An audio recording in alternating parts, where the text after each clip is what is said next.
اب کوئی کہے کہ ہم قرآن والے تو ہیں لیکن امام حسین کو تو باقی مانتے ہیں. میں نے کہا عقل کی ہم تو میرے حضور فرماتے ہیں یہ رہتے ہی اکٹھے ہیں.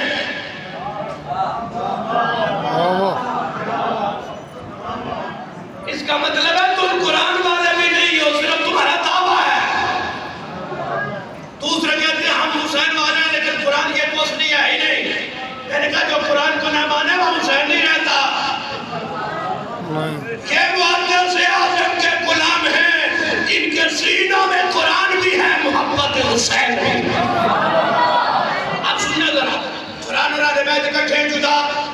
سارے بولو، گج کے بولو.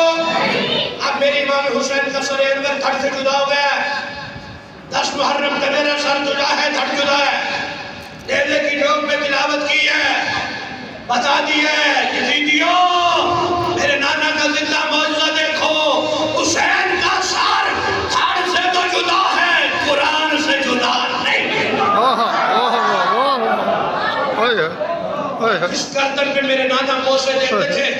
آج پوچھئے اس گردن میں خنجر چلا کے کیا سمجھتے ہو حسین کو نانے سے جدا کر دیا ہے؟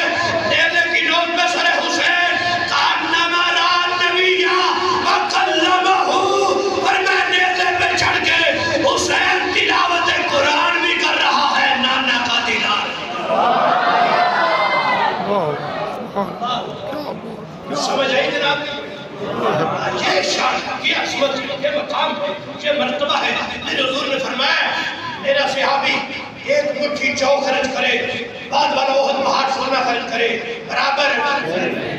اس دور میں احد پہاڑ جتنا سونا حلال کے پیسوں سے کسی کے پاس ہے تو اس کا نام تو بتاؤ، حلال کے پیسے